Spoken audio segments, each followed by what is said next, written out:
We have popcorn, which means tonight we are doing a popcorn review.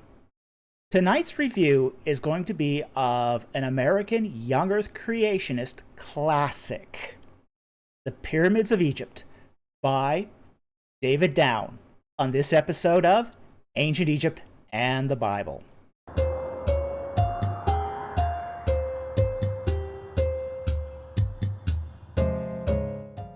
Okay, tonight we're taking an oldie but a goodie, which is The Pyramids of Egypt, which is done by American young earth creationist David Down. Now, this production is on the old side, and David Down has now been deceased for several years. Now, who is David Down? David Down was a missionary and a preacher, but he also wanted to solve the problem of how do the pyramids relate to a global flood, at least as far as the dating is concerned regarding the American young earth creationist reading of the Old Testament. As such, he became an important figure amongst American young earth creationists. Particularly, while he was still alive, Answers in Genesis used him a lot to try to show that the building of the pyramids was compatible with their calculation of the flood, which they dated to 2350 BC. Now, the seminal problem that David Down is trying to solve here is that the pyramids of Egypt were, in some cases, built hundreds of years before 2350. In fact, 2350 is contemporary with the pyramids at Giza. These are the really big three pyramids in Egypt: the Pyramid of Khufu, the Pyramid of Khafre, and the Pyramid of Menkaure. And 2350 is right around the time when the biggest of these is being made, which is the Pyramid of Khufu, sometimes called the Great Pyramid because of its size. Now, we have to kind of understand that David Down does not have any professional credentials to be an archaeologist or an Egyptologist. In fact, he only took one correspondence course in biblical archaeology. That's really not very much to go on. And yet, he was very formative in how, say, Answers in Genesis tried to answer the question of pyramids and the Genesis flood. Now, I think Answers in Genesis has thought better of this. In recent days, they've sort of taken a step back from David Down, but when pressed into a corner, they still sort of use his materials. The problem here is that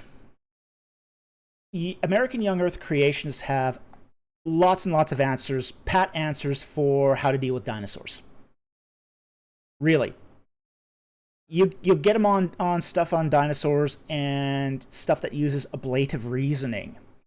And they've got lots of pat answers for that. However, when it comes to pyramids and recorded history, they get real nervous.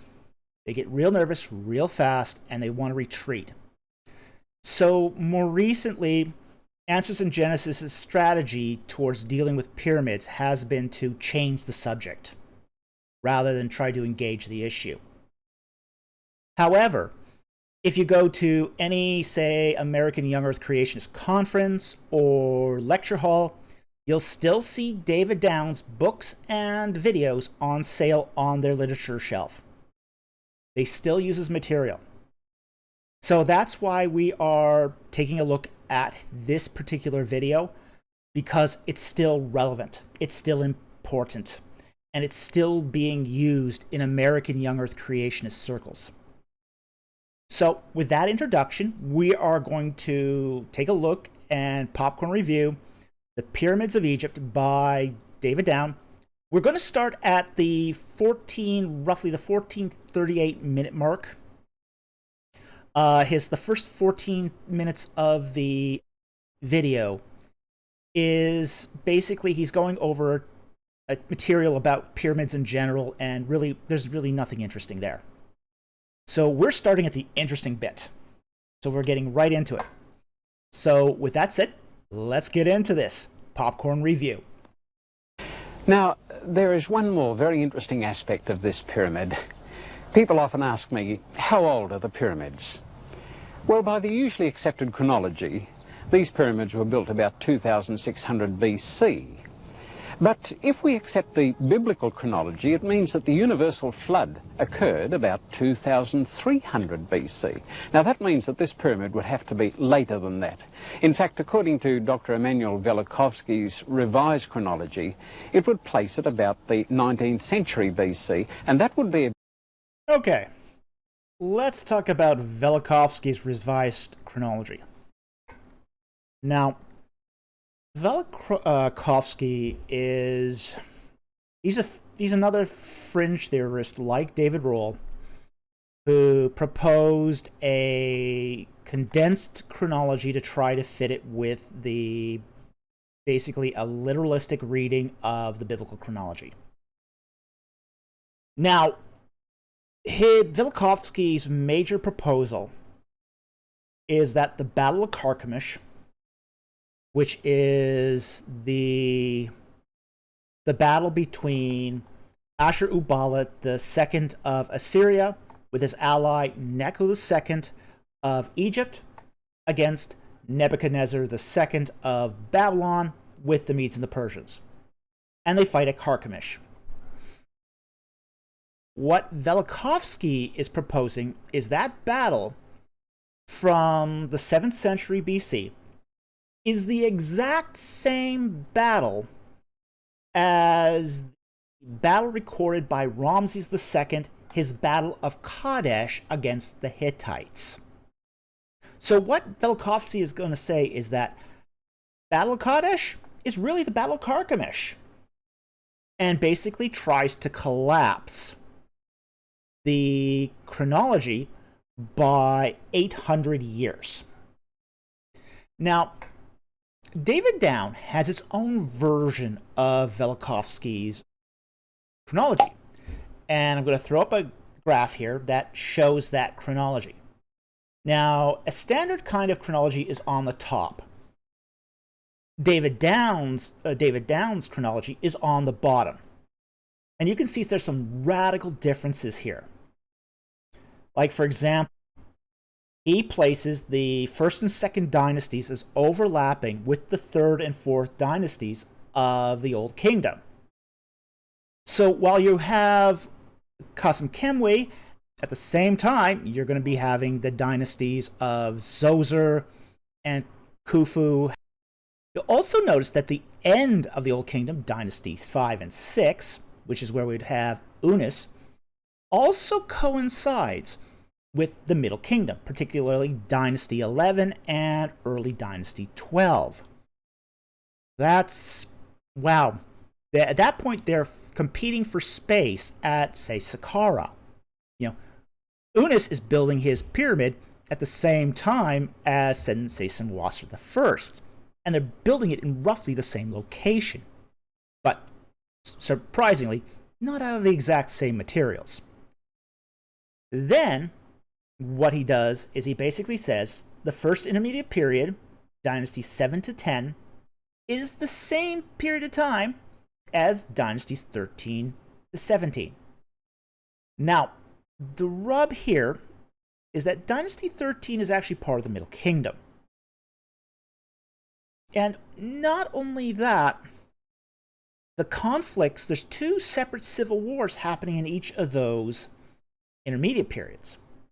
In the first intermediate period, you supposedly have the war between the Heracleopolitans and the Thebans, and that civil war results in the creation of Dynasty 11. You can't have Dynasty 11 without that civil war. But he puts that civil war after Dynasty 12. because he's conflating that civil war with the civil war between the Thebans versus the Hyksos and the Nubians that occur in dynasties 14 to 17. So he's confusing two different civil wars based upon cosmetic similarities, but not according to basically what comes before the other in historical sequence. You know, a lot of revised alternative fringe chronologies are based upon cosmetic similarities. You know, we see David Rohl do this with Libiah versus King Saul. He's going to take cosmetic similarities and say Libiah was Saul. Velikovsky did this. Oh, you have an Egyptian king fighting some Semitic kings. Okay, cosmetic similarities. Kadesh is the same as Carchemish. Even sounds similar, right?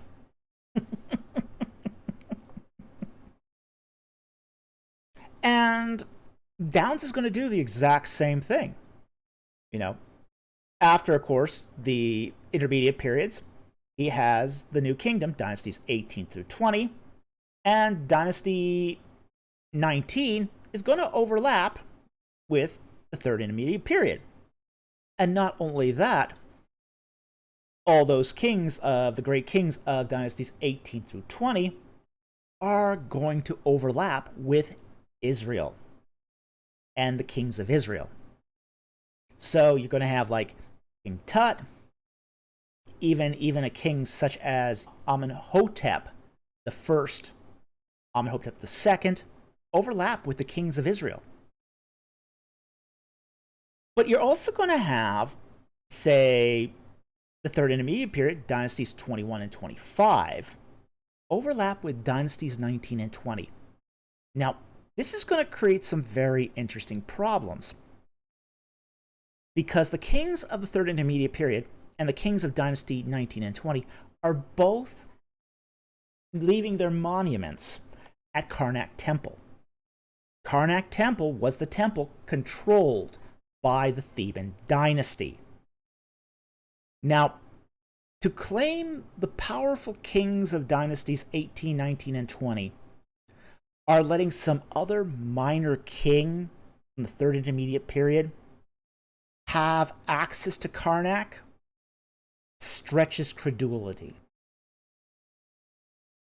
This is the problem with this whole revised Egyptian chronology, is none of it makes sense historically. It's just a forced attempt to shrink to compress all of Egyptian history to make it compatible with the flood geology of American young earth creationism. And that is deeply problematic.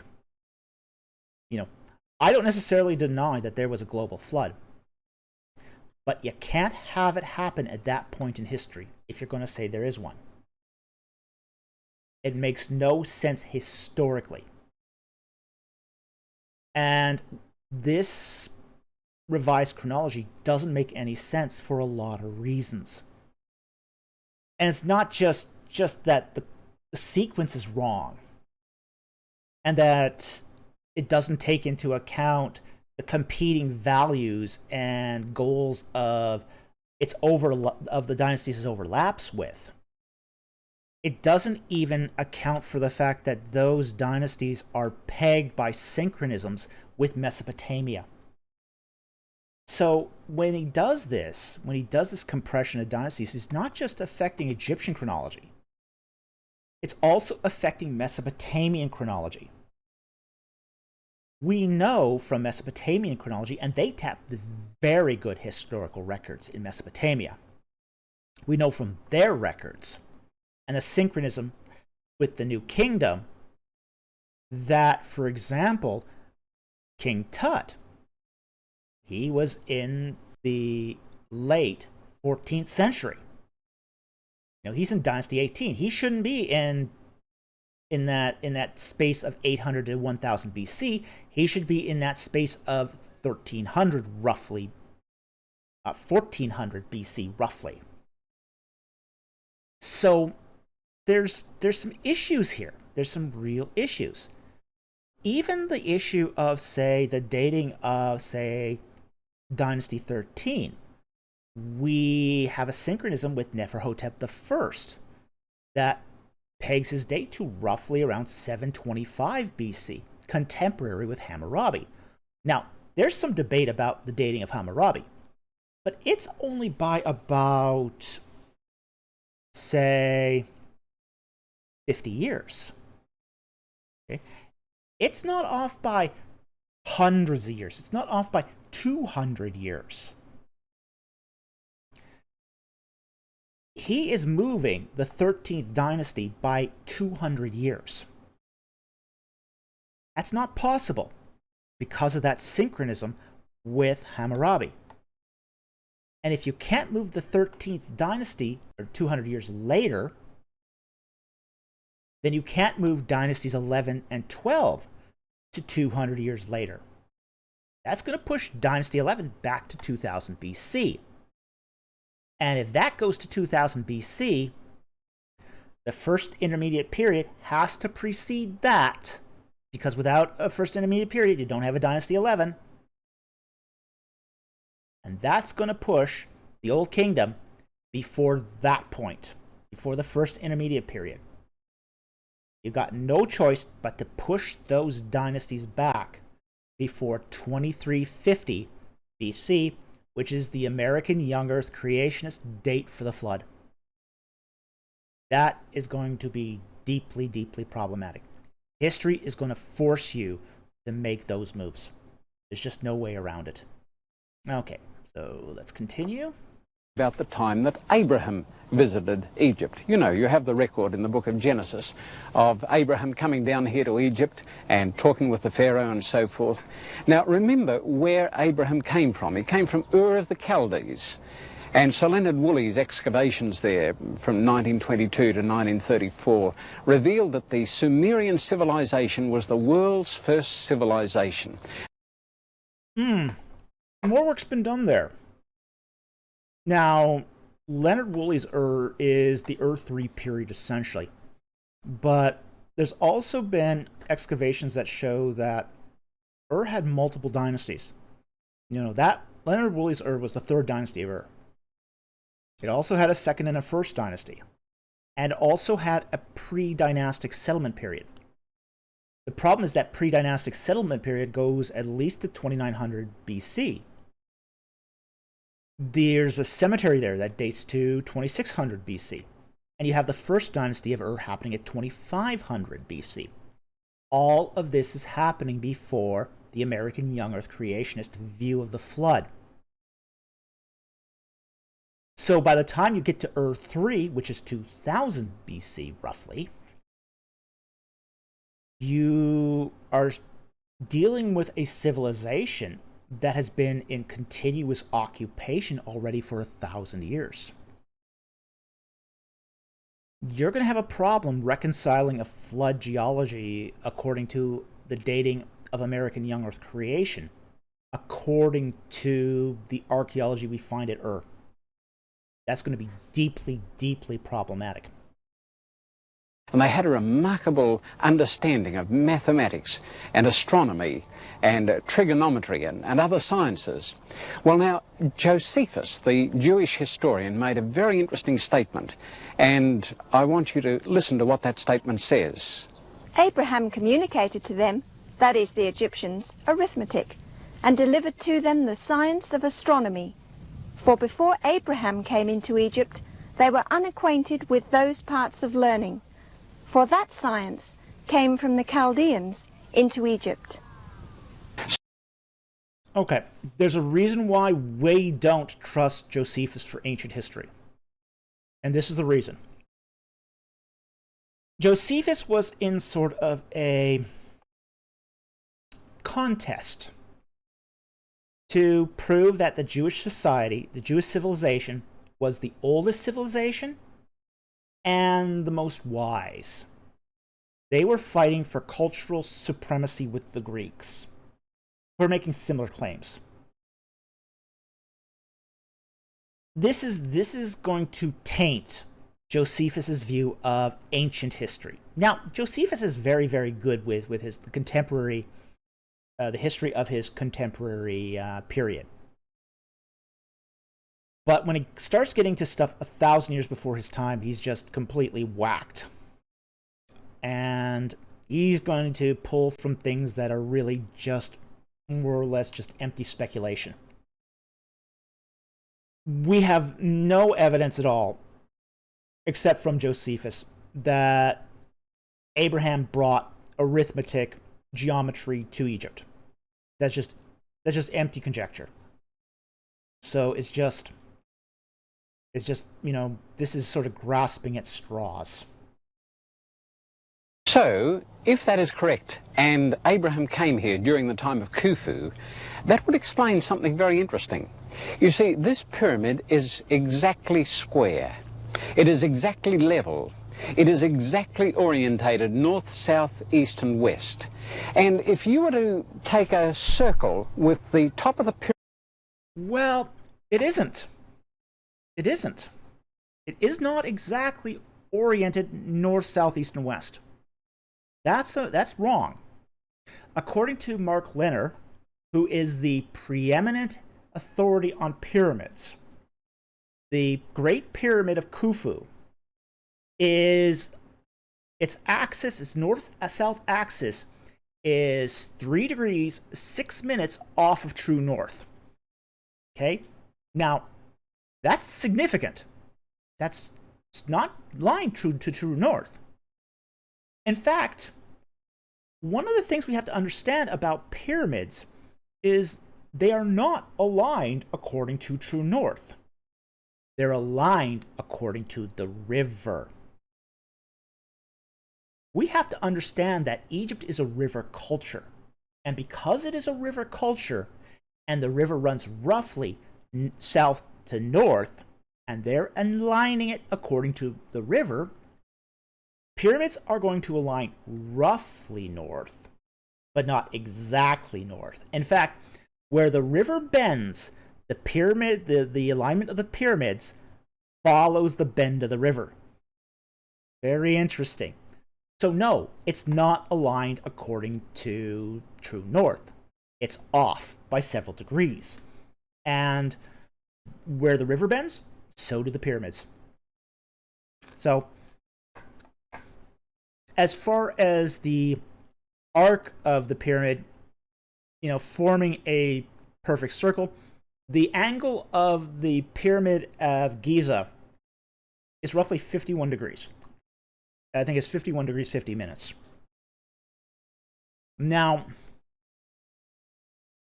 that just happens to be the ideal angle to build a pyramid at.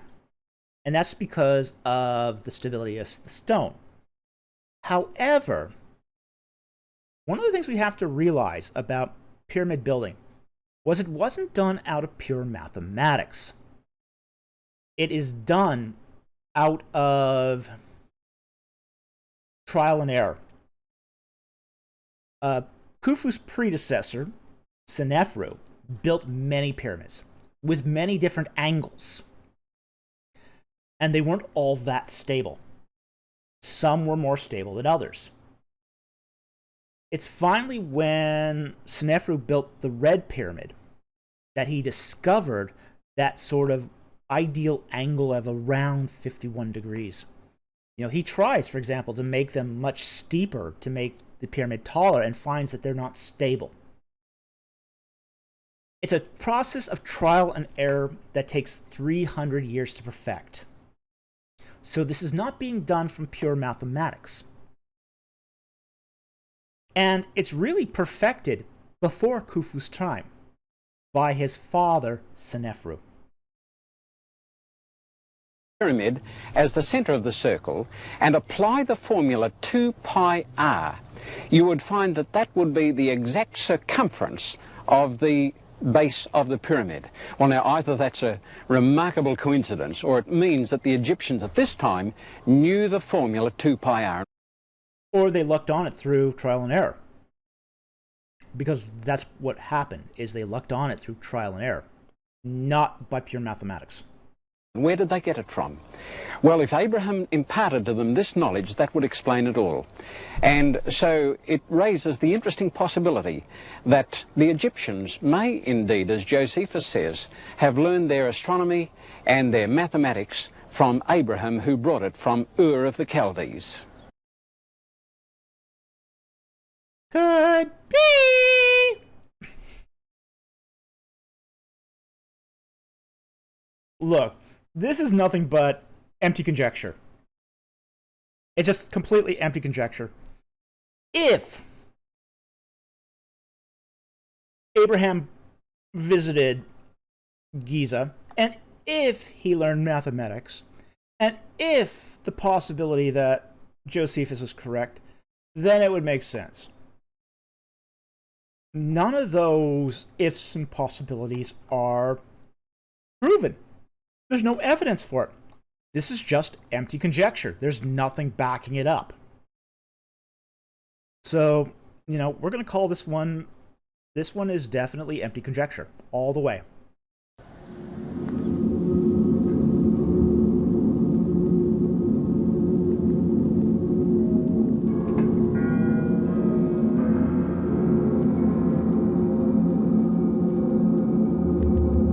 Well, Khufu was followed by Khafre, or to give him his Greek name, Khephren, and he built this next pyramid, not quite as big as the preceding one, but...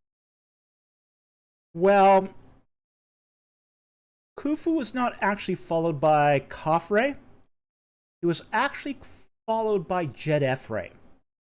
Now, Djedefre, his pyramid is not located at Giza, and he didn't live that long. So his pyramid is an unfinished pyramid, basically 1 or 2 levels, and his sarcophagus is located in the bottom. But Khufu's immediate successors was Djedefre, and then Djedefre is followed by Khafre. But it's still a big beauty, isn't it? And the interesting part of this pyramid is right up at the top, do you see it, is still part of the stone facing that originally covered both pyramids. Tura limestone, beautiful white glistening limestone it was. Well, most of it is gone, taken by the stone robbers actually, but there's that little bit still left up the top there to enable us to know just what these pyramids looked like when they were finished. Now, Khafre had an interesting system. He wanted to stay there forever. He wanted his body to be preserved forever. And so he devised an idea to guarantee that no tomb robbers would ever get into his tomb.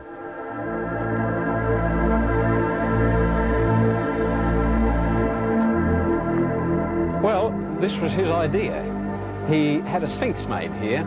It was cut out of the solid rock. You see that knoll over there? Well, there was one like that here, and they cut the stone away from it and left this sphinx standing, a human face and a lion's body. It's 73 meters long and 20 meters high, and it has the face of Khafre, so we know it was meant to be guarding his tomb. But it didn't do it very well. We know that the Sphinx was carved for Khafre because it's part of the Sphinx temple, and the temple has a causeway of paved stone that goes all the way up to Khafre's temple. Coincidence? Don't think so. That's the reason we know, is because there's a causeway. The Sphinx was not done in isolation. It's part of a bigger temple complex. And that complex, as I said, goes right up to the pyramid. Pretty easy to figure out. good job, because his tomb was robbed anyway by the tomb. Yeah, and there's no indication that the purpose of the Sphinx was to protect Khafre's tomb. What it was meant to do was portray the power and the majesty of the king, like all royal sphinxes in ancient Egypt do. They are meant to portray the power and the majesty of the king, not necessarily to protect the king. The Sphinx has always been the symbol of royal power, not necessarily a protector or guardian of any sort. So, I don't know where he got this information from. It's probably out of date. And we go to the next pyramid, which is a lot smaller, and that was the pyramid of Menkaure, or to give him his Greek name, Mycerinus. Let's have a look at the top of this pyramid. It's rather interesting.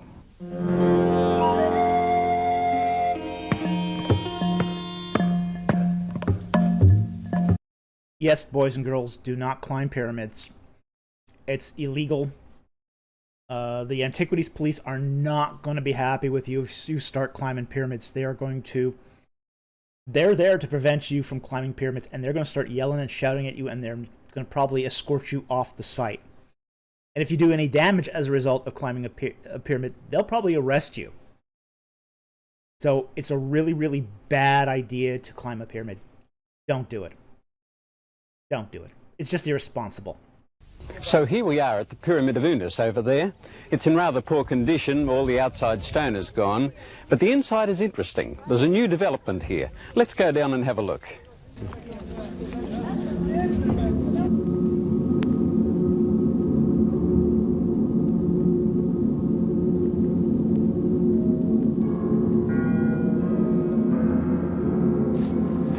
Well, we're a long way below ground level here, but Unus wanted his soul to have the impression that he was underneath the night sky, and so he had all these stars painted on the roof of his...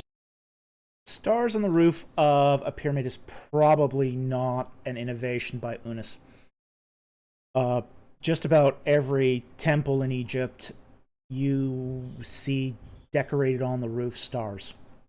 And since temples did predate Unus by centuries, we can probably surmise that the stars are not unique to Unus.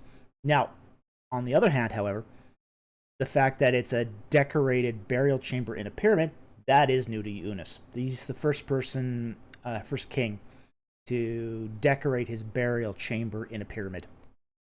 Now, decoration in burial chambers was not new, even by this point. In mastabas, they've been doing it since the 4th dynasty. So, by the time you get to the end of the 5th dynasty here, the king's burial is in a way sort of catching up to what they'd already been doing in mastabas. Tomb chamber. As well as the stars on the roof, there's another very important feature here, and that is the introduction of these beautiful hieroglyphic texts in a tomb for the first time. Now, up until 1822, nobody could read these. Texts themselves had been placed in tombs prior to Unus. What's important in the Pyramid of Unus is it is a collection of funerary texts, which we call the pyramid texts. That's the significance. We do find texts in mastabas that predate the tomb of Unus.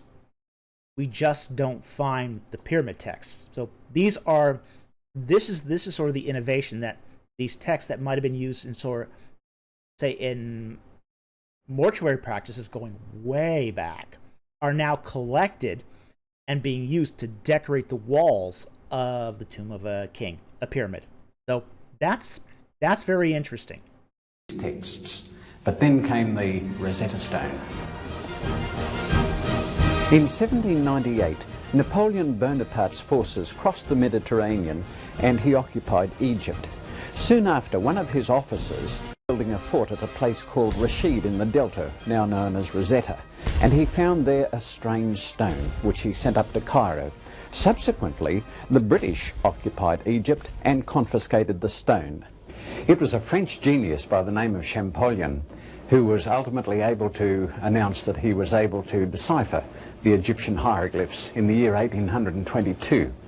The way he was able to do it was from this Rosetta Stone.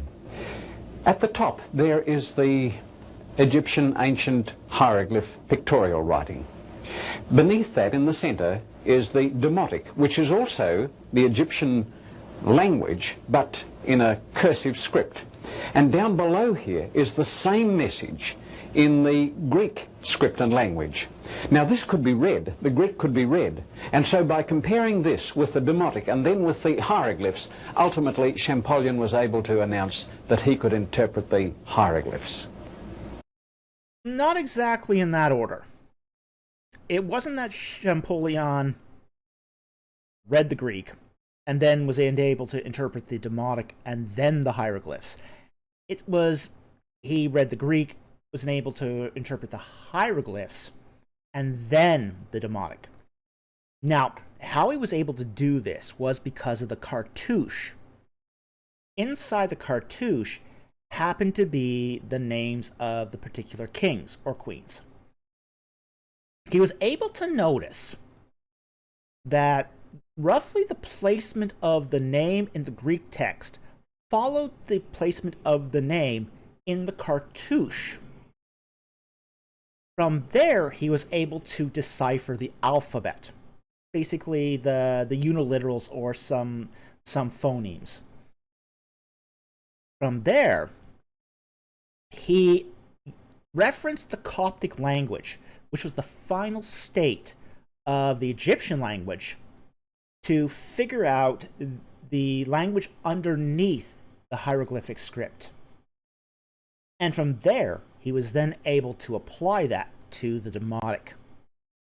So Downes' order here of Champollion's train of thinking is a little backwards, but it's basically he went from Greek to hieroglyphic to Demotic, and he did it using the names found in the Greek text and compared it to the cartouches in the hieroglyphic text.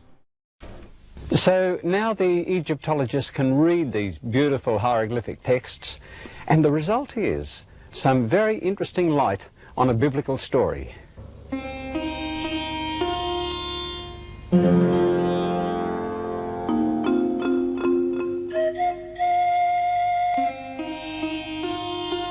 Behind me is a hill on which once stood the ancient city of Dothan, and it was in this vicinity that one of those stories which is sometimes stranger than fiction took place.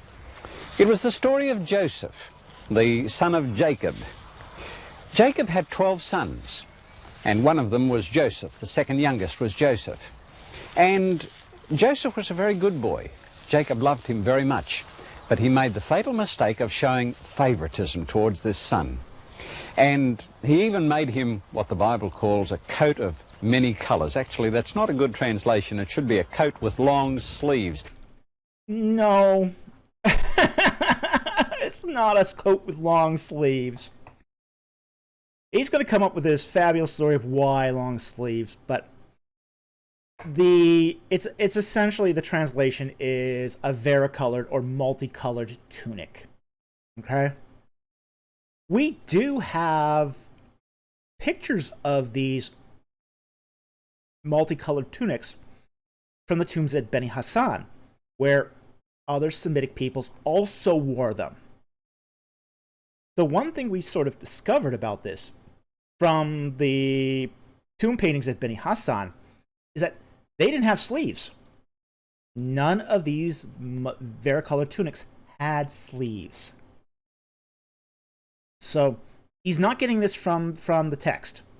It's not found in the Hebrew text. He's just eisegeting this. He's making this up out of whole cloth.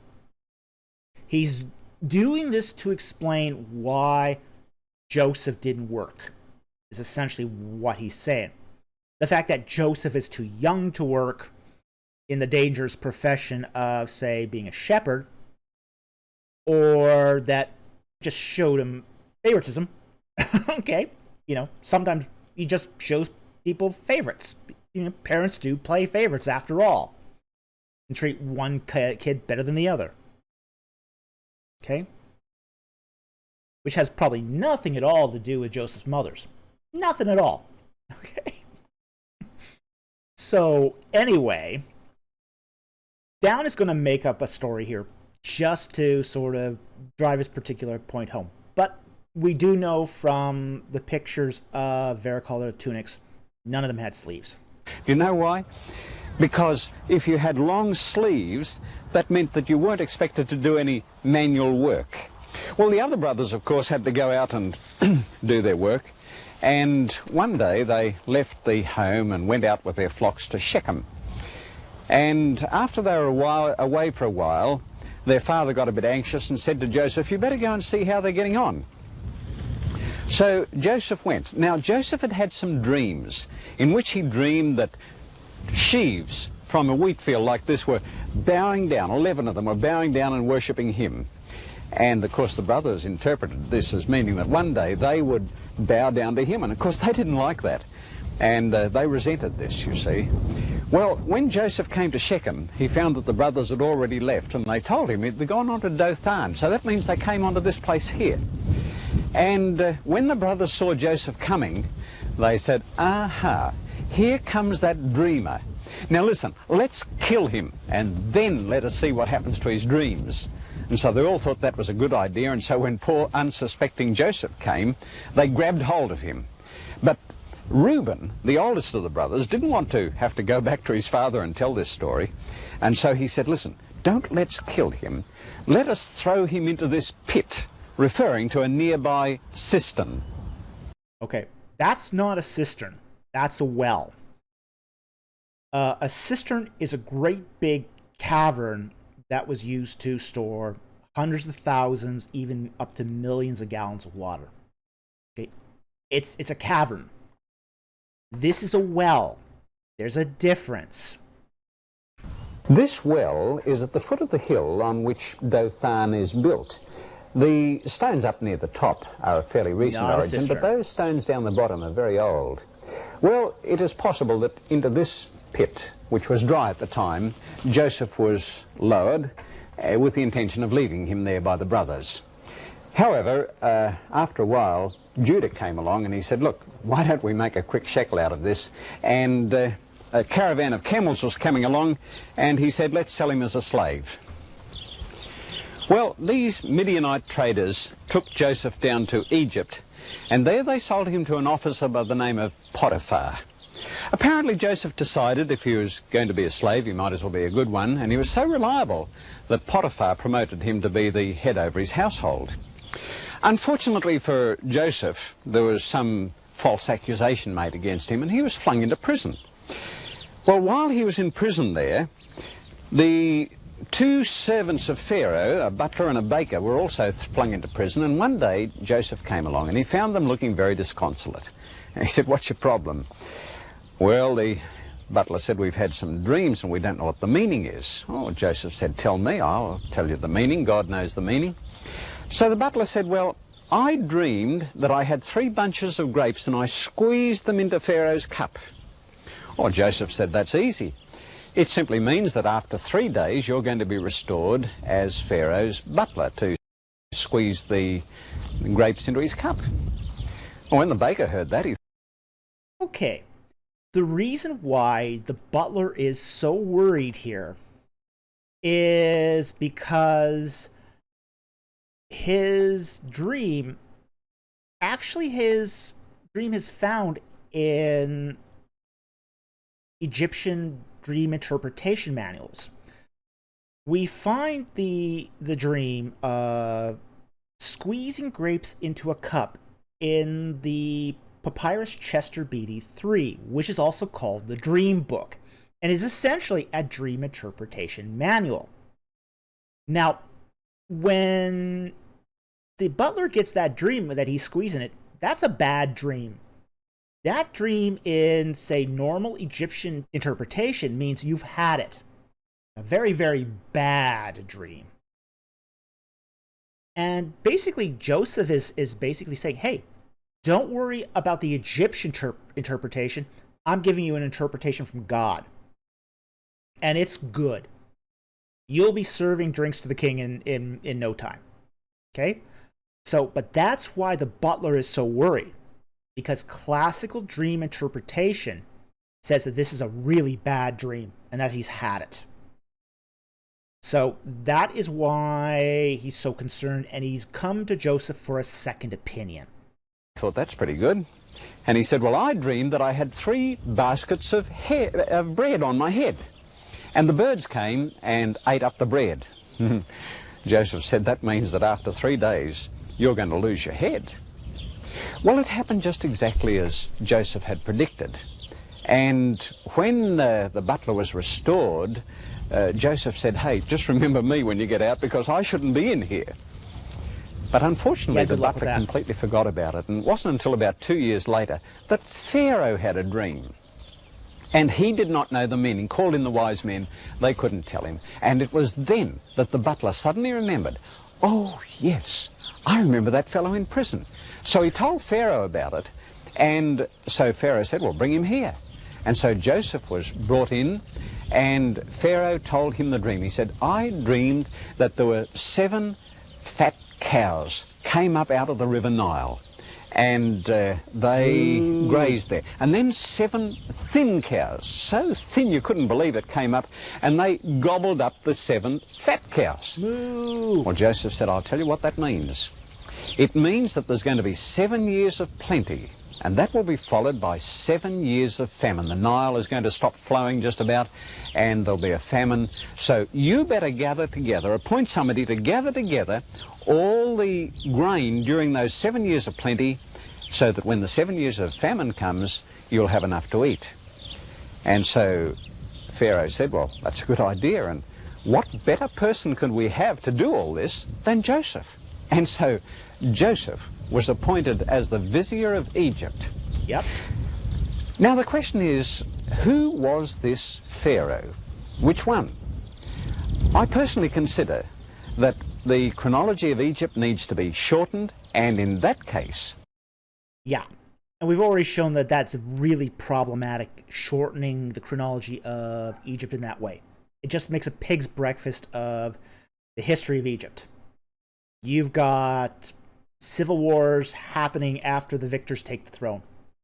You know, that's just ain't gonna happen. This incident would take place at the beginning of the 12th dynasty of Egypt. And in particular, the pharaoh concerned would be the pharaoh called Sesostris I. Okay. That's Sesostris I is his Greek name. His Egyptian name would be Senwosret I. So if you hear Sesostris and Senwosret, it really means the same person. And I think I have some good reasons for thinking that.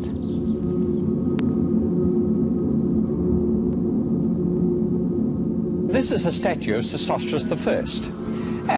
I'd love to hear what those good reasons are. Actually, he's quite a nice-looking guy, don't you think? That's his reason. He's a nice-looking guy. He's a happy chap. He's a swell British, stiff upper lip, smiley chap guy. Almost a smile on his face. And there's another group of statues in the Cairo Museum. They're clustered around a shrine. There's 10 And they're happy statues. That's his reasoning. statues altogether, and they're all identical. And they show him also as a nice-looking fellow. Nice-looking fellow. Good British chap. Somebody you want to go to the pub with. That's his reasons. He's just a nice-looking guy. He's happy. His statuary is happy. Don't forget the sound historical reasons or method. He's just a nice-looking guy. And there's another statue Great bloke. that shows him as a shepherd with a shepherd's crook in his hand. All kings are portrayed with a crook. That's because kingship in Egypt goes all the way back to its agricultural foundations. So there's nothing special about this. In other words, he was looking after his people. He had an interest in his people. Now, he was the one who made this obelisk over here, and it has inscriptions on all 4 sides. They're all identical, and this was the first large obelisk that was ever made. Now, it is called the Pillar of On, and the biblical record says that Joseph married the daughter of the priest of On, and that fits right in this place here. And so I would identify Sesostris I as the pharaoh under whom Joseph was promoted to be vizier. Notice the only reason he's given us for this, besides his wonky chronology, is he's a nice-looking guy. That's it. He gives you no other historical reasons. This is crazy. Now there is something else. The biblical record indicates that Joseph was a very prominent figure. I'd like you to listen to what the biblical... As vizier, you would be a prominent figure. record says in the book of Genesis. Chapter 41. Then Pharaoh said to Joseph, that's the golden throne of King Tutankhamun. You shall be over my house, and all my people shall be ruled according to your word. Only in regard to the throne will I be greater than you. And he had him ride in the second chariot which he had. And they cried out before him, Bow the knee. So he set him over all the land of Egypt. Now, interestingly enough, David down here cites the portion from Genesis where Joseph rides a chariot. This is a very, very important detail because Joseph rides a chariot twice in the book of Genesis.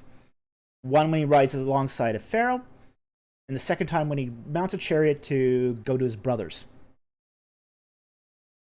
The problem is that at the time of Senwosret I, Egypt didn't use chariots. Chariots are introduced into Egypt around 1666, at the beginning of Dynasty 15. This is after Dynasty 12. And especially after the beginning of Dynasty 12. This is he essentially refutes himself here by pointing this out. By pointing out that Joseph gets in a chariot, he is ruling out the idea that Senwosret I could be the same king that Joseph served. You notice just what respect was paid to Joseph? People bowed down in front of him. People did bow down from time to time to other viziers. That did happen. That didn't usually happen with a vizier. But it so happens that under Sesostris I, we know from history that there was such a vizier, and his name was Mentuhotep. The very well-known Egyptologist Brugsch described the activities of this vizier. I want you to listen to what it says. In a word, our Mentuhotep, who was also invested with several priestly dignities and was Pharaoh's treasurer, appears as the alter ego of the king. When he arrived, the great personages bowed down before him. Okay, the problem with Brugsch is it's a really, really dated reference. He died in 1892. Okay. Egyptology has come a long way since the 1890s. To use a reference that old, that out of date, is tantamount to using Budge. It's ridiculous that he's using an analysis from way back then. It's just ridiculous.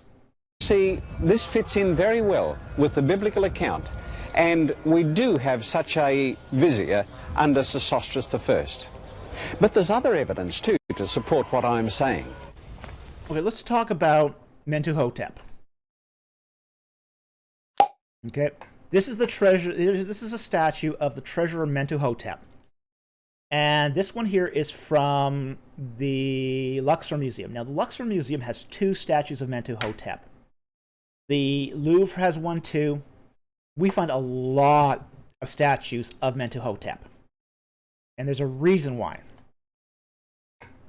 Okay, now you'll notice there's a scroll in this map, and that's why I picked this one of Mentuhotep, because it actually has a fair amount of really interesting writing. Now, in the scroll in his lap, he says his name.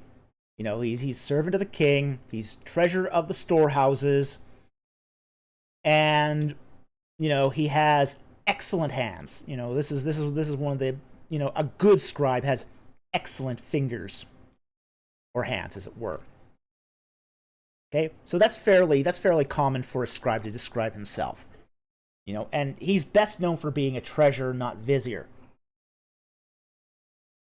Although he probably served as a vizier after the 22nd year of Senwosret I. But what's more interesting is the inscription on the base. And the top surface reads, Hetep Denisu, he's saying that this is a voice offering of cattle, etc. He's, it's a typical beginning of a Denisu formula. But then he goes into his titles, and he says, he was the seal bearer, the seal bearer of the king. So, he held the purse. But it gets even more interesting, because he also claims to be the builder of the Temple of Amun-Re at Karnak. And that is really telling. Okay? So he is responsible for building the greatest temple in all of Egypt. He is responsible for the proliferation of idolatry in Egypt. In fact, this inscription underneath it is he's even claiming to have given power to the priests of Amun-Re, given them, their ability to worship Amun-Re. So, this is, and we have other statues of Mentuhotep, where he claims to be a priest of Amun-Re. If this is Joseph, he is one of the worst idolaters in history. This would be really, really a bad look if you are, say, a worshiper of El Elyon or El Shaddai or any of the more monarchical monotheistic cults or even henotheistic cults of Canaan. So the whole idea here that this is Joseph is a really bad look. It's a really bad look. It's placing Joseph in the role of worshipping Amun-Re and facilitating it. And not only that, we have to remember that the most of his statues are found at Karnak Temple. So he's putting his image in Karnak Temple so people can worship him and feed him offerings for the next life. So there is some, I would be really, really cautious before ascribing some of these people. There are people out there who will pick up Vizier's name and then say, oh, that's Joseph. Well, when you do that, there's consequences if you've got the wrong person. One of those consequences is you could be picking, a Baal worshiper, a idolater, somebody who takes credit for doing some pretty awful things. In this case, creating the institution, facilitating the institution that causes Egypt to stumble by making this massive, massive cult that Egyptians will follow for the next 2,000 years. So, if you were to take a Heiserian view, you'd be basically say Joseph here was serving a demon. Amun-Re. One of the Nephilim. I don't take Heiser's view here, but if you did, this would make it even worse, because Joseph is now the servant of a demon. I think that's really problematic. I think people need to think twice before they start ascribing historically identified vizier names to Joseph. Be careful about this, because there's consequences. These people left biographies. They left inscriptions. And it records their deeds, both the good and the bad. Well, here we are in the Fayum, this remarkable oasis that supports so many people. And here, I think, is something very significant. You see this canal, it's a very large canal, and it comes a long way and flows into this oasis, which is below sea level, and enters a vast lake. And it brings fertility to this whole area. Now, the interesting part is that this is called Joseph's Canal, and nobody knows where it got that name. It seems to go back a long way. And it is my opinion that this canal, which was dug during the 12th dynasty, the early 12th dynasty, was dug during the time of Joseph, who knew that a 7-year famine was coming, and so he had this canal dug to provide fertility to the land of Egypt during this time. Now, this Okay, we know exactly where the name of this canal comes from. It comes from the Islamic period. Prior to the Islamic period, this canal was named the Merwer, or the Great Canal. And this canal was actually built by Senwosret II as he transformed the Fayum into a lake, from a lake into agricultural land. Now, Senwosret II reigned 35 years after Senwosret I. Mentuhotep was no longer vizier. He was deceased, essentially. After Senwosret I, he reigned 46 years. After the 22nd year of Senwosret I, Mentuhotep becomes vizier. Now, we don't know how long he became vizier, but during the reign of Amenemhat II, which was Senwosret I's successor, he changes viziers several times because he has a long reign. He has 35 years of rule. So by the time you get to Senwosret II, Mentuhotep is he's a distant memory. Yeah, he'll be remembered as a vizier, but he has no involvement anymore in the great construction plans of the Egyptian king. So you can't attribute the construction of this canal to Mentuhotep or Joseph, essentially. Other viziers are in charge. Other viziers are carrying out Senwosret II's plans. So again, this is one of those things where a cosmetic thing, which happens to be the modern name of this canal, which was assigned by, say, Muslim rulers, is anachronistically being applied to the distant past. So, unfortunately, this is not evidence for Joseph in the slightest. It's something that isn't named the Canal of Joseph until after the 7th century AD. Something else I think is very significant, and that is further downstream is a place called Beni Hassan. And at Beni Hassan there are some tombs. And one of these tombs has on the wall a beautiful painting. Well, it used to be beautiful, it's faded now, of some... Okay, here we have from Beni Hassan a picture of Semitic Asiatics, and they're wearing varicolored tunics, exactly as described in the Joseph narrative. Now, notice these tunics don't have sleeves. In fact, they are slung over a single shoulder. They're very colorful. If you look at the paintings, you can see that they are exceptionally colorful tunics, but they don't have sleeves. Semitic immigrants who had come into Egypt. And there it shows the type of clothing they wore, the type of domestic animals they had, the type of weapons. And you'll even notice that this fellow had brought his portable TV with him. Again, you can see the woman here wearing a varicolored tunic, no sleeves. With him. Well, actually, it's a musical instrument anyway. So this shows the Semitic immigrants during the 12th dynasty. Now, who were they? I don't say that they were Joseph and his family, but... No, but you're going to strongly imply it. I do consider it highly likely that they were the Israelite people who had fanned out over the land, and this man thought it significant enough to put it on the wall of his tomb.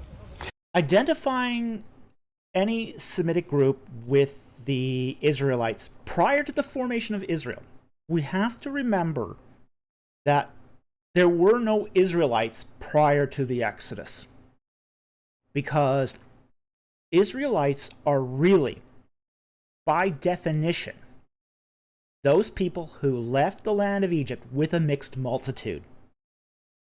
They're a multicultural society when they leave Egypt, and they become one new nation in the Sinai.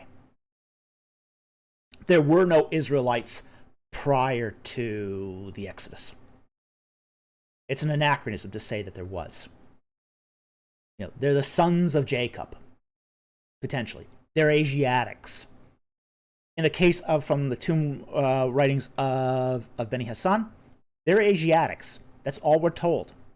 And there were many groups of Asiatics, not just the sons of Jacob. You had all sorts of Canaanites, and they're Semitic too. Even the people from Syria, the Egyptians would identify them as Asiatics. Even Mesopotamians, they would even think are Asiatics. I mean, an Asiatic is basically anybody east of the Gulf of Suez, east of the Bitter Lakes. So that's a pretty broad swath of a big catch bucket of people. But that's how the Egyptians thought. Now there's one more thing I want to tell you about. One of these tombs was made by a man by the name of Amoni, and he also was during the time of Sesostris I. And he left on the wall of his tomb a record of his good deeds. We should note that the tomb he just showed with the Semitic people belonged to the nomarch, the regional governor, Khnum-Hotep II. And that tomb dates between the reigns of Amenemhat II and Senwosret II. The problem here is that this is long after Mentuhotep is no longer in power. If he's no longer in power, he's not in any position to help his family immigrate. So that, in effect, sort of disproves that these people being depicted on the walls were of the sons of Jacob. They're other Semites. And because they're other Semites, they're not related to Joseph. That's what they mostly did, told the gods what a good fellow they were. And among other things, he referred to what he did to prepare for a coming famine. Now, Jan will read you a statement from a historian and a translation of this wall inscription. No one was unhappy in my days, not even in the years of famine, for I had tilled all the fields of the nome of Ma up to its southern and northern frontiers. Thus I prolonged the life of its inhabitants and preserved the food which it produced. Yes, tomb inscriptions are offerings to the gods. You're not going to report bad stuff. You're only going to say good things. Okay? No one is going to record a famine in their tomb. That's a bad thing. It's a bad thing that you're making a permanent offering to a god. Nobody did that in ancient Egypt. Everyone is going to report that if they were an administrator, they made those beneath them happy and their superiors happy. That's what they're going to report. And everyone is going to say in their tomb that everyone was happy under their reign or their rule or their viziership or their official capacities. Because that's just what Egyptians did. So I consider all of this points to the fact that Sesostris I was the pharaoh under whom Joseph was the vizier of Egypt. Now we come to the fifth. So he has nothing, essentially. King of the 12th dynasty, whose name was Sesostris III. And I consider him to be the pharaoh referred to in the book of Exodus chapter 1 and in verse 8, where it says, "Now there arose a new king over Egypt who did not know Joseph. And he said to his people, Look, the people of the children of Israel are more and mightier than we. Come, let us deal wisely with them. Therefore they set taskmasters over them to afflict them." Well, I consider that by now Joseph would be dead, and this would be the Pharaoh referred to in this verse. And believe me, he's a nasty-looking character, just the sort of fellow you would expect to do this sort of thing. For instance, there is this statue of him in the Cairo Museum. Do you notice the downturned, sour mouth that he's got and the nasty expression? And then here's another statue of him, a similar appearance. He's a meanie. He looks ugly. He's a mean-looking guy. That's his argument. Is he's the pharaoh of the oppression that enslaved the Israelites and did terrible things to them, the sons of Israel, because he's a ugly, mean-looking guy. He looks so mean. He's a big meanie. He looks menacing and mean. That's not a historical argument. That's an argument from emotion. And it's an argument from emotion that shows he knows nothing about the iconography of the Middle Kingdom. Because here's the thing about the statuary of the kings of the Middle Kingdom, is they're all portrayed, except maybe Senwosret I, as being very serious with massive ears. And there is a reason why they're portrayed this way. Because the responsibility of kingship is a serious matter. What this is trying to show, what the iconography of the Middle Kingdom is trying to portray, is that the kings of this period were serious about their jobs, and they had ears big enough to hear the concerns of their people. It wasn't a sign of being mean or evil. It's a sign of personal responsibility. The kings of the Middle Kingdom were trying to portray that they were serious about their job, serious about protecting the people, serious about protecting the kingdom. That isn't being mean. It's being responsible. They took their job seriously. And they showed that through their iconography. And David Down just doesn't understand that. He's clueless. And he's using an emotional argument to connect the oppression king to Senwosret III. And it's just awful. Sphinx of him. I just wouldn't like to know this fellow. And I think he's the pharaoh. Oh, he's such an awful looking chap. Oh, I wouldn't want to be with him at all. Not the sort of guy you can go have drinks with. Referred to here. Sesostris III was followed by Amenemhet III, and he also was a nasty-looking character. Oh, nasty. Ooh, mean-looking character. Oh, so mean, because he looks mad. As his statues indicate. Here's one, for instance, in the Luxor Museum. And he reigned for 43 years. This is his pyramid that he built here. Not a very big pyramid of today, but originally it was covered with stone and a lot bigger than this. Today, all that is left is the core of the pyramid, which is made of mud bricks that are laced with straw. In fact, you can see the little flecks of straw that were in there. And after all, that's what we would expect, isn't it? Because here in Exodus chapter 5 and in verse 7 it says, "You shall no longer give the people straw to make brick as heretofore. Let them go and gather straw for themselves." So I think that this was the Pharaoh who was responsible for this. Okay. Almost all mud bricks have some portion of straw in them. The reason why is because the alluvium that comes down the Nile is not necessarily all that clay rich. Some portions of it are. And those Nile alluviums that are rich in clay are generally turned into pottery. Okay? But for alluvium that had, say, a lower clay content, straw was required so that the mud would hold together so it would dry and keep its shape when the mold was removed. You can look at mud bricks from the Old Kingdom, the Middle Kingdom, the New Kingdom, modern times. They still make mud brick today. And you'll find straw in them all. Just because the mud brick found in the pyramid of Amenemhat III has straw in it does not mean it was made by the Israelites or the sons of Israel. All it means is that it was made with straw. That's all it means. You can go to the Ramesseum, the mortuary temple that was built by Ramses II. You look at the mud storage silos that surrounded that temple.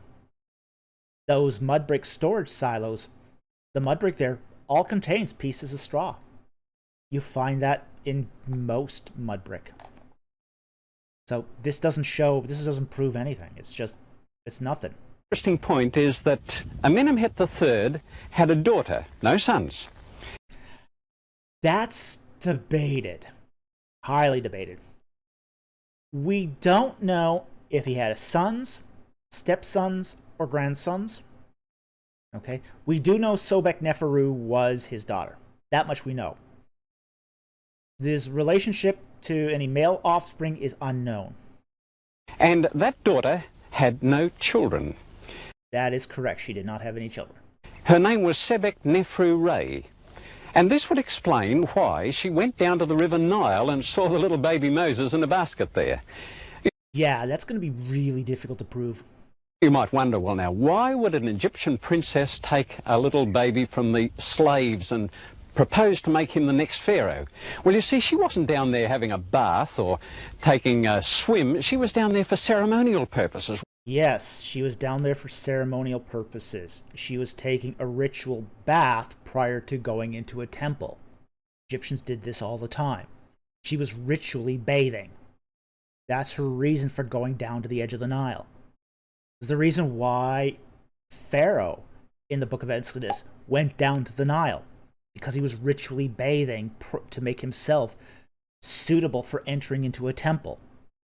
This was the normal procedure before going into a temple. You went down to the bank of the Nile, you ritually bathed, you shaved, you washed your mouth out with natron, you put on clean clothes and papyrus sandals, and then you were ready to go into a temple. That is just what they did. Worshipping the god Hapi, the river god, the Nile god, and he was the fertility god. And of course she'd need a god like that if she was infertile. Okay, one small problem. Hapi is the fertility god of agriculture, specifically of wheat, grain, bring forth green things from the land. Okay, he's not the fertility god for humans. I mean, yeah, sure, if Sobek-Neferu wanted a beautiful, healthy stand of wheat or barley, maybe she wanted lots of barley for beer, maybe she would then go down and worship Hapi. I don't blame her, beer's a good thing. But appealing to Hapi is not the fertility god that gives human beings fertility. He's the god that gives the land fertility because he's the god of the Nile, and the Nile floods and creates fertility in the land by the flood. So it's the wrong fertility god. If she was looking for a fertility god for basically making herself fertile, she might go to Hathor, she might go to Taweret, she may even go to Bes.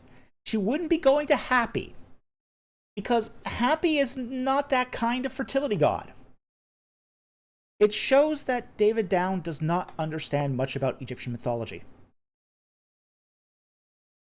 There were fertility gods for helping humans conceive and give birth. Okay? Even Khnum would have been a better choice than Hapi for a human fertility god. At least he creates human beings on the wheel and then transplants them into human beings. That would make more sense. Hapi doesn't make sense here unless she wants better grain fields, essentially. It just doesn't make any sense. He doesn't know his mythology. And so she was down there worshipping the god Hapi, the fertility god. All right, and so she sees this little baby comes along and regards it as a gift of the fertility god Hapi. And I think probably she called him Hapi Moses. You see, Moses means drawn out of. It does not. Moses does not mean drawn out of. Moshe in the Hebrew means drawn out of. Moses in the Egyptian means, and it's actually mess in the Egyptian, it means begotten. Okay? Now, you could probably make some cosmetic link here, and that's what I think was planning to do. And Egyptologists do debate this. Whether the name Moses comes from Mes or Emshe. I take the view that it's from M'Sheh, because we do find examples of M'Sheh names that are contemporary with Dynasty 19. I think that it's a lot stronger because M'Sheh does actually mean from the water. So it is roughly analogous to Moshe in the Hebrew.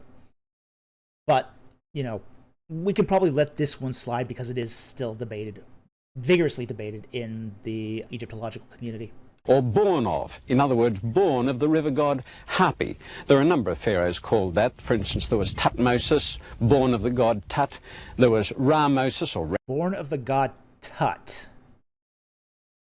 Tutmosis, actually in the Egyptian, is Jehuti Mes. Okay? It means begotten of Thoth. Okay? There's no god named Tut. The god here is Thoth.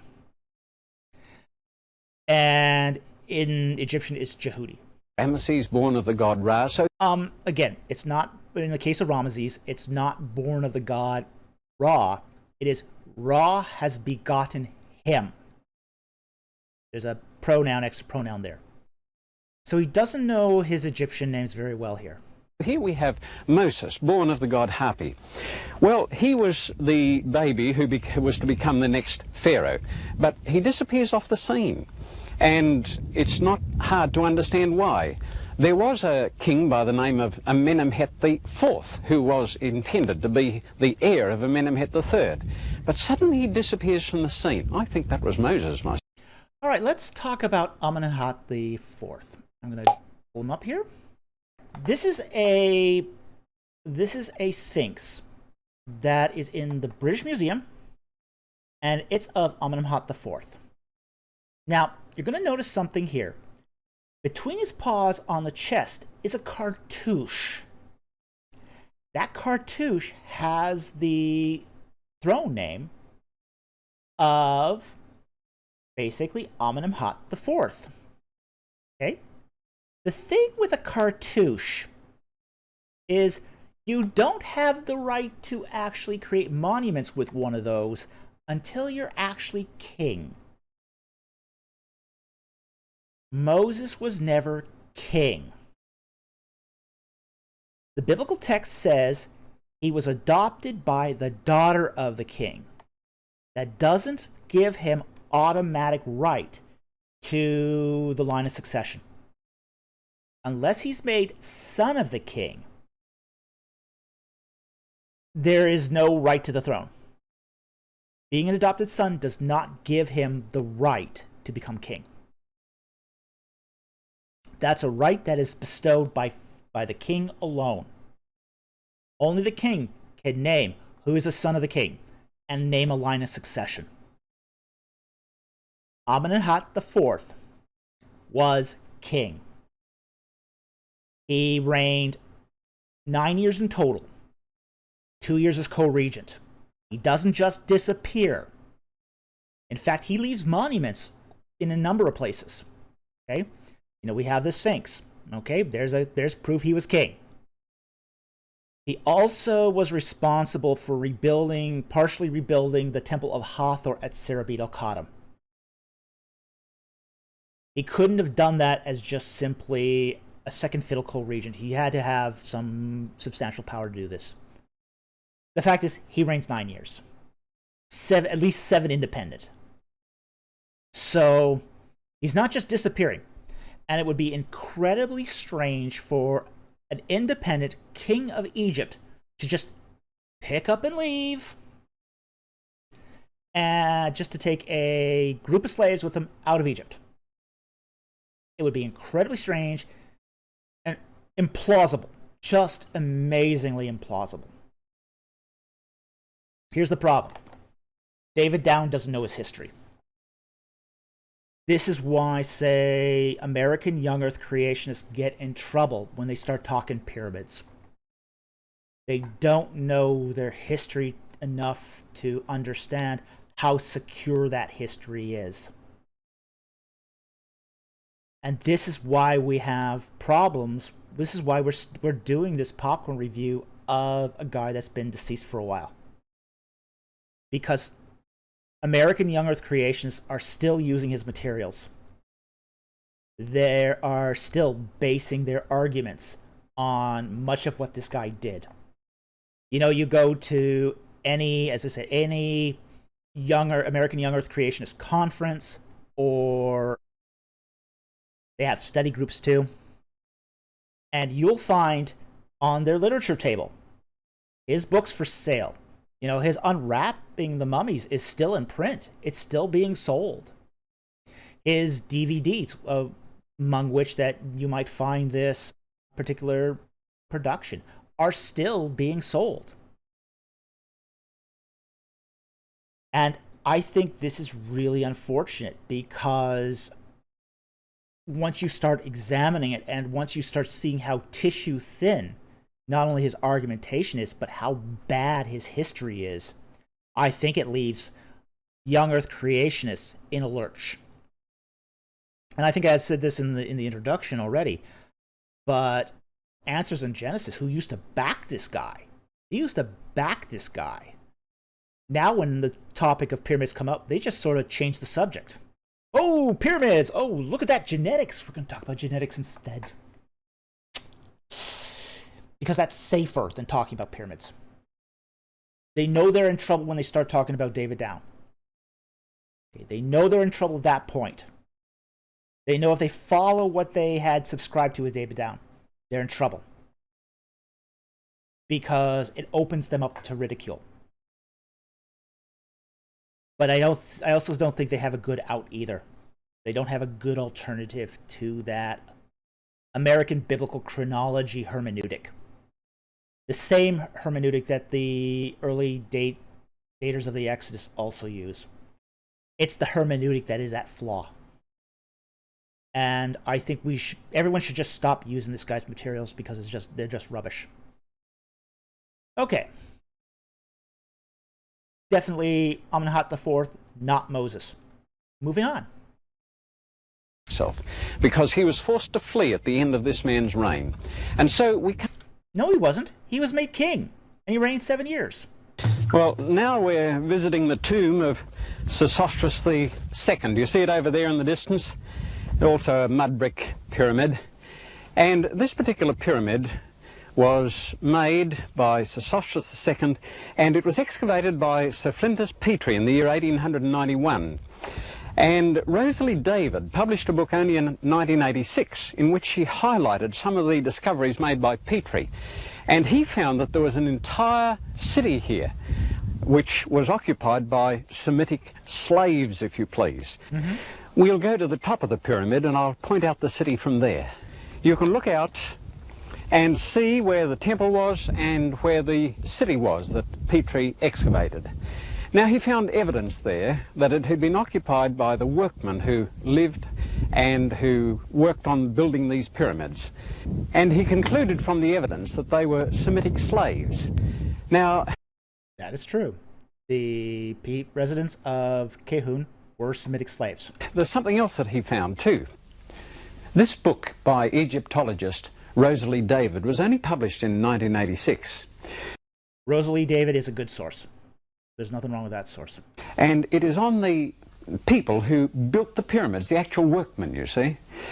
It has in particular here a chapter called The Foreign Population at Kehun. And it says, from his excavations at Kehun, Petrie formed the opinion that a certain element of the population there had come from outside Egypt. Yes, they had Semitic customs, they had Semitic names. We know that's from the Lehun Papyrus.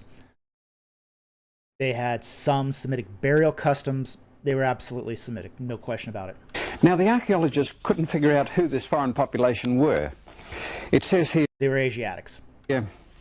It is apparent that the Asiatics... Now, an Asiatic is a term that the Egyptians used for somebody from Syria or Palestine or somewhere in that region. The Asiatics were present in the town in some numbers, and this may have reflected the situation elsewhere in Egypt. It can be stated that these people were loosely classed by Egyptians as Asiatics, although their exact homeland in Syria or Palestine cannot be determined. Now, that's because it's an incredibly broad term. The reason that they could not determine it is because I consider they have the wrong chronology, and therefore they did not associate them with the Israelite slaves.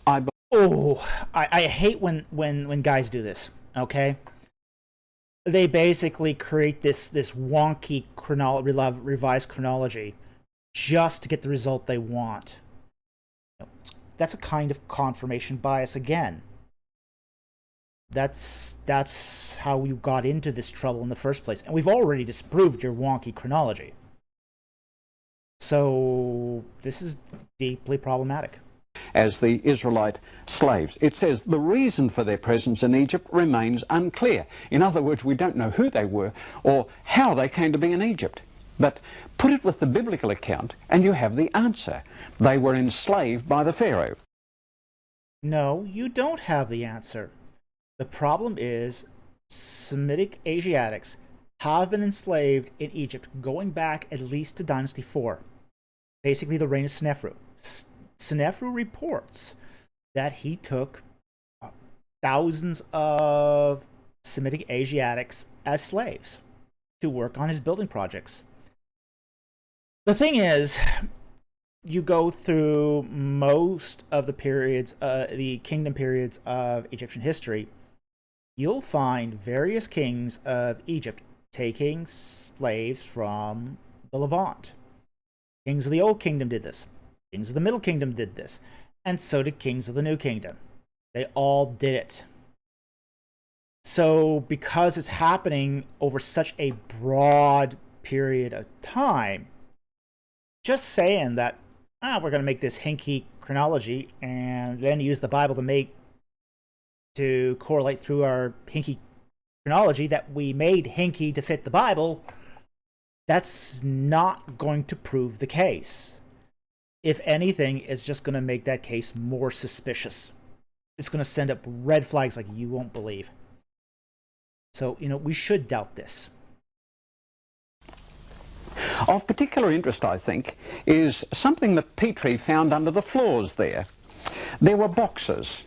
Do you see the picture of the box here? Very well preserved. And this box was found under the floor, as boxes were under many of the floors of the homes. And it says larger wooden boxes. Yes, this was a Semitic burial custom. We do find some homes in the Levant where people were buried under the floor of the house. So this is one of the reasons why we think that the town of Cahun was inhabited by Semitic peoples, because we find similar burials in Canaan. Probably used originally to store clothing and other possessions, were discovered underneath the floors of many houses at Cahun. They contained babies, sometimes buried 2 or 3 to a box and aged only a few months at death. I think that's very significant. I think it's a sign of the high infant mortality rate. I have to understand that infant mortality rate is very, very high in ancient Egypt, as it was across the ancient world. If you lived to age 6, you probably made it to adulthood and you beat the odds. Infant mortality was exceptionally high until the 20th century. It still remains high in some places in the world, but it was very, very high in ancient Egypt. There's no question about this. How did they get there? Well, we know from the biblical record that Pharaoh decreed that all the baby boys were to be put to death at birth. Some of the mothers managed to look after their babies for a month or 2 or 3 months, as with Moses, but then I can see the Egyptians coming along, wrenching them from the arms of the Israelite mothers, killing them, and the loving parents burying them in these boxes under their floors. Well, that's a problem. The reason why this is a problem is because the order of the king was not just to kill the male children, but to throw their bodies into the river. That is a really important detail. The order was kill the male children, throw them in the river. I mean, what's the purpose? What's the purpose of throwing bodies of dead children into the river? It's to create a feeding frenzy. Pharaoh was creating a feeding frenzy by getting the crocodiles excited. So essentially, he was attracting crocodiles to come feed on the bodies of the dead infants. So there were no bodies to bury. There was nothing to remember, nothing to bury under their homes. This was really intentional. They were not only just reducing the amount of male children, but they were also eliminating any chance to mourn as well. No, these are not the slaves you're looking for. The Semitic slaves you're looking for are somewhere else, because it's the wrong command, and as a result, it's definitely the wrong people. One more significant point about this is as to where all these Asiatic slaves went to. Interesting, listen. There are different opinions of how this first period of occupation at Kahun drew to a close. The quantity, range, and type of articles of everyday use which were left behind in the houses may indeed suggest that the departure was sudden and unpremeditated. Now, how can slaves just suddenly pack up and leave? Because their masters are leaving first. That's why. The abandonment of Kahun takes place roughly in Dynasty 13. Okay, that's when it happens. About the same time as the leadership, basically the king, is packing up and leaving Ichitawi. We have to remember that Kahun is a satellite community for Ichitawi, which was the capital of ancient Egypt during the Middle Kingdom. When Dynasty 13 loses control over Egypt, they're suddenly vulnerable. They're basically now close to the Hyksos. They don't have a strong... Their tribal seat is not at Ichitawi or Kahun. It's back in Thebes. Their power base is in Thebes. They have to retreat, lickety-split. The king, his royal court, his administrators, they've got to get out of Dodge really, really fast because the Hyksos are coming. The Hyksos are coming, and they're not going to take any prisoners. So the king, his court, everyone's got to leave fast. Well, I would imagine that the Semitic slaves that are also there are leaving just as quick. They don't want to be there either when the Hyksos come. Everyone is getting out of Dodge while the getting's good. So they pick up the court, they pick up, what few items they can to leave quickly, and they head back to Thebes. Once they're at Thebes, well, slaves can always be put to work, especially ones that have skills. And I'm pretty certain that once they were back at Thebes, the kings of now Dynasty 16 is going to put those craftsmen back to work building tombs and temples on their behalf. So it's not hard to figure out where those slaves went, given the timing of the abandonment of Kahun and Ichitawi. So not hard at all to figure where they went. They went back to Thebes. That's where they went. That's where they continued to serve their masters. Drop everything and leave. And here's the evidence that this is what happened. It's unbelievable unless you accept the biblical account that all these Israelite slaves just suddenly left Egypt in the great Exodus movement. There's one other problem with that, though, is that the biblical account tells us that the Exodus begins at Ramses, the city of Ramses. Basically, Tel Qantir. Every Egyptologist agrees Ramses is at Tel Qantir. We now have a good evidence, too, that the city right next door was the largest Semitic city in all of Egypt. Okay. That makes sense. Kahun is a long ways. I mean, it's hundreds of miles from Ramses. It doesn't make any sense of the Exodus itinerary, the road of the Exodus. They're not starting at Lahoun, going all the way down to Pi-Ramses, a city that did not exist and would not have existed for hundreds of years at the time of Amenemhat III. And then they're coming back and going out. That route doesn't make sense. Not when you can just go direct out the Wadi Tumilat. That's probably makes more sense if you're leaving from Kahun. It just makes a pig's breakfast of the route of the Exodus, which that too destroys the biblical narrative. So, his doubling down on a Middle Kingdom Exodus really just, as I said, just wreaks havoc with the biblical account. He's got to reinterpret the command of Pharaoh to make it fit the evidence. He's got to reinterpret the route of the Exodus to fit basically the starting point being at Kahun. It's really bad. This is really bad. It's bad biblically, it's bad historically, it's bad chronologically. There's no good side to this. There's no good side to this. And it's all done just to save the 2350 date of the flood. I read to you what the biblical account says in Exodus chapter 12 and in verse 41. It came to pass at the end of the 430 years, on that self-same day, it came to pass that all the armies of the Lord went out from the land of Egypt. Well, personally, I think that explains why these slaves left suddenly and unpremeditatively. Yeah, it's using cosmetic similarity to confirm a bias. Meditatively. Now, archaeologists say, generally, that there is no record in Egypt of the Exodus or of the Israelite slaves, for that matter.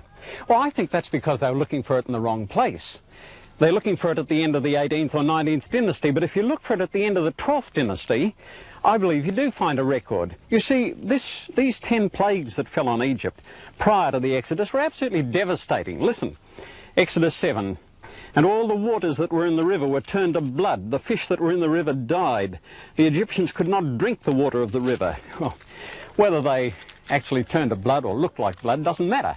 The point is, they couldn't drink the water. Chapter 9. The hand of the Lord will be on your cattle, horses, donkeys, camels, oxen, sheep. A very severe pestilence. All the livestock of Egypt died. Well, you can see how Egypt is dependent upon its livestock, and if they all dropped dead, it must have been an absolute disaster. Egypt is an agricultural society. It lives year to year by its crops. What's being described by the 10 plagues are nothing that we haven't seen recorded previously in, say, Egyptian records. There are examples of the Nile turning to blood in Egyptian records. There's examples of hailstorms. In fact, they still get hailstorms occasionally in the Delta. They even get snow, surprisingly enough. It doesn't happen very often, about once every 100 years. But yeah, just recently, Cairo had snow. These are normal events that happen, normal meteorological events that happen in Egypt. And when the flood was still happening, there would be many of the same effects that we find in the biblical passage. Now, these are not just natural events, they're hypernatural events. They are amplified events. But the barley gets wiped out. Yeah, that's really bad news for Egypt because it means that they don't have beer, which means they can't purify their water and they're going to get sick. The hail's going to kill their cattle, sure. Okay? But the next year, there's going to be a new crop. Disasters happen all the time in agricultural societies. And yet, agricultural societies do recover from these catastrophes. That's just fairly typical of agricultural societies. It's not as big a cataclysm as down here is making it out, but it isn't normal either. Then we read, Moses stretched out his hand toward heaven, and the Lord sent thunder and hail. The hail struck throughout the whole land of Egypt, all that was in the field, both man and beast, and the hail struck every herb of the field and broke every tree of the field. All their fruit trees were devastated. And so it absolutely shattered the economy of Egypt. And the locusts went up over all the land of Egypt and rested on all the territory of Egypt. They were very severe. And they covered the face of the whole earth so that the land was darkened. They ate every herb of the land and all the fruit of the trees which the hail had left. Here you've got beautiful crops here, but they're all destroyed by locusts, hail, thunder, everything. And Egypt was absolutely laid in the dust. Well, there should have been some record of all this in Egypt if it really happened. And I believe there is a record if you look in the right place. Yeah, whenever someone says there's a right record when you look in the right place, I get suspicious. That's just a red flag for me. Leiden Museum in Holland, there is a papyrus there called the Ipuwer Papyrus, and it's to be dated to this time. Okay.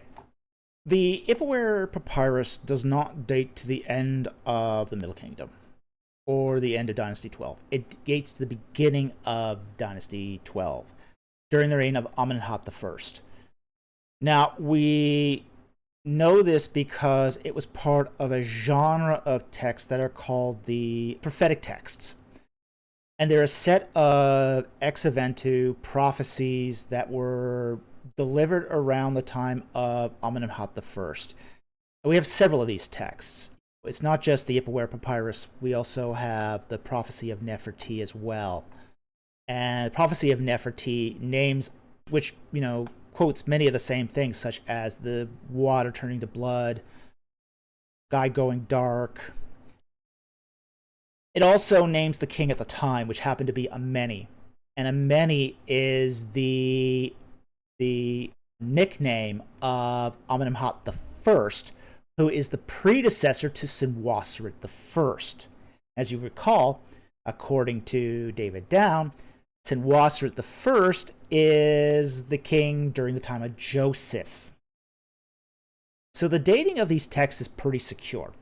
We can pretty much figure out that this is all happening at the beginning of Dynasty 12, not at the end. And they're basically political texts that are used to say that the regime of the Old Kingdom were bankrupt, they were inept, ineffective, but we've got a whole new bureaucratic structure, and that the new kings of Dynasty 12 are putting everything back into order. So trust the government. That's essentially the message of these papyri. So the papyri is not telling you, it's not basically saying that this is a record of the Exodus. It's saying trust the government. We all know how that works. So, yeah, do that at your own risk. So he's sort of missing the point of these texts. And these texts are actually recounting events that actually took place during the first intermediate period. Of course, for David Down, the first intermediate period is after Dynasty 12, not before Dynasty 11. So he's not only looking in the wrong place, he's looking at the wrong time. Now you listen. Jan's going to read you a translation of it. Plague stalketh through the land, and blood is everywhere. Nay, but many dead men are buried in the river. Nay, but the river is blood. Does a man drink thereof? He rejects it as a human. Nay, but gates, columns, and walls are consumed with fire. Nay, but corn has perished everywhere.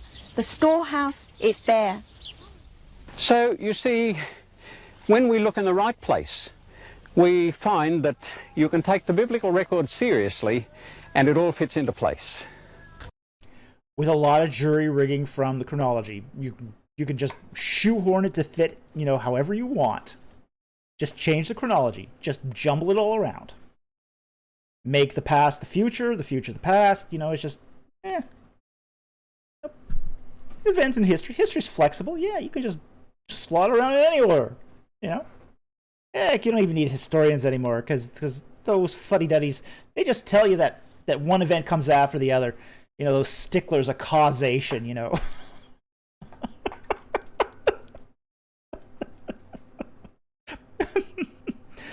And they wonder why historians don't buy these fringe theories. I can't see why they wouldn't. It's just...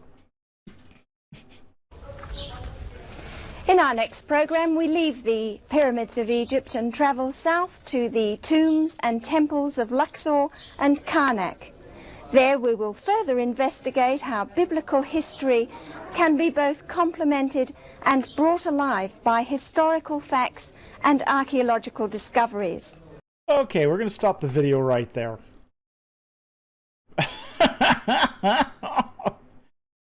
Wow. What do I even say about this? I mean, you've got a really whacked chronology, essentially. I mean, the Velikovsky down chronology is just cuckoo for Cocoa Puffs. It just throws history to the wind. At that point, you might as well just throw random sticks in the air and just say, okay, wherever the stick lands on the history chart, that's what we're going to call next. It's playing dice with history, essentially. The guy doesn't know his mythology. He doesn't know his history. He doesn't even know his Bible. Okay, and that's one of the things I think is terrifying about this, is a lot of American young Earth creationists are still, to this day, looking at these things, the Mummy Unwrapped, David Downs videos, as the answer to the problem of the pyramids and American young Earth creationism. That's a serious mistake. Okay? And we can see why it's a serious mistake. Because David Down doesn't know his history, and he doesn't know his Bible. That's probably the most serious thing about this, is he doesn't even know his Bible here. And the two go hand in glove. Okay? Because he doesn't know his Bible, he's just trying to shoehorn history into the Bible, even if there's counterfactuals in the Bible that discredit his particular interpretation. And that's really serious. That is really serious, because it's doing injustice to the Bible. We're seeing him do a lot of eisegesis.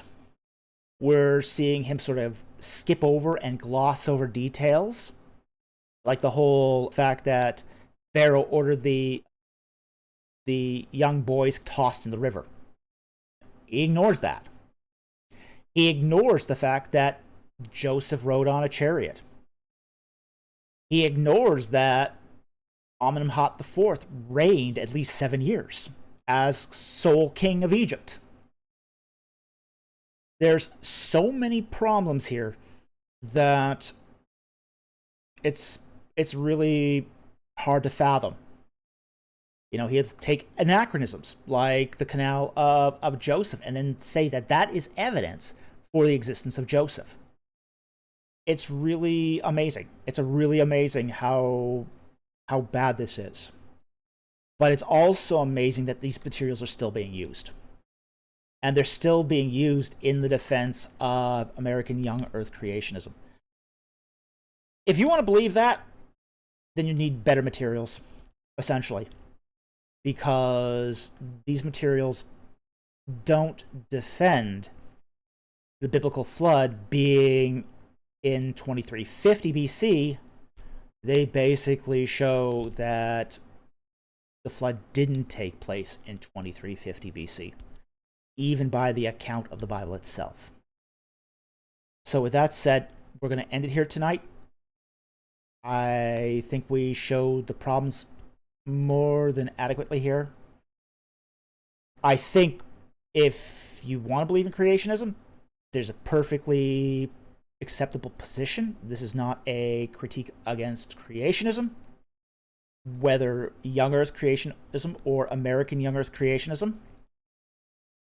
But it is showing that there's a problem here. There's a problem here with American young Earth creationism and the pyramids. It's an Achilles heel of the theory.